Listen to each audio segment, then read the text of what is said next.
Whether you are looking for historical content or current events, the library has access to many news sources.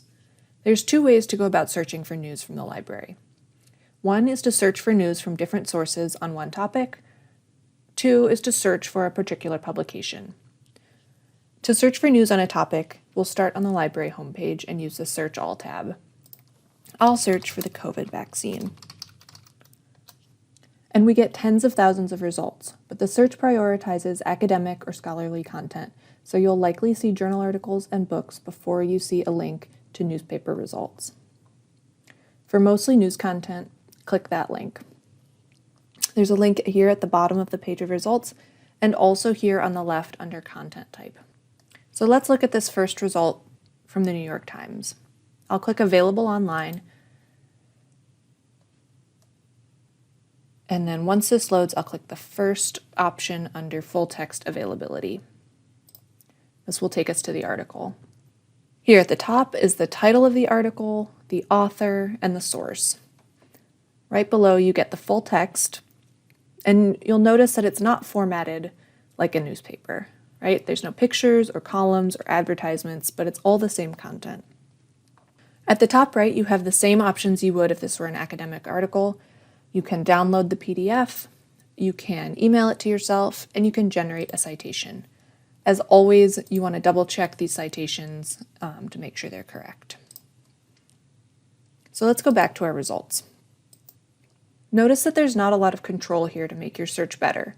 We can add or change our search words, but we don't have an advanced search option. So if you need to narrow your search by date, you're limited to do so by year. If you're not finding what you need, please ask a librarian or visit our News and Newspapers guide, both linked in this top menu bar. The other way to search for news is by publication. So if you were looking for a particular article from the Flint Journal, for example, you might be able to find it through the library.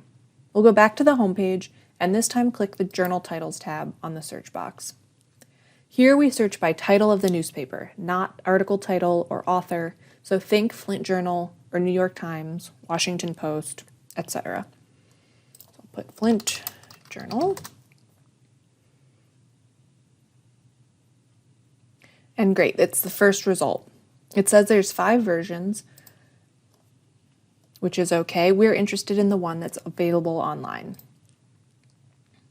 So clicking on this will display when and how we have access to this journal. And this is how you can determine if we even have access to the news you're looking for. So for current news, you'll want to look for something that doesn't have an end date. So for example, available from 1995. For historical content, you'll be looking for dates that are inclusive of the time period you're researching. So for example, 1898 until 2018. So click the name of the database, and at this point you have 2 options. Search within the publication for articles by keyword, title, or author. Your other option is to browse through by issue. So if you want to read the articles in the most recent edition of the Flint Journal, scroll down and use the calendar to select a date. And here we see some of the articles published in the January 12th, 2022 edition of the Flint Journal. You can click on an article title to read it. Again, you'll notice it's formatted to be more easily read on the web. But again, here at the top, you can modify the text size, you can generate a citation, you can email it to yourself, and you can download the PDF of the article. Coverage will vary from source to source, and even in cases where there is this same-day publication access, it's not unusual for there to be some time in between original publication of an article and availability through the library databases. But as always, if you have any questions or need help accessing news sources, please ask a librarian. Thanks for watching.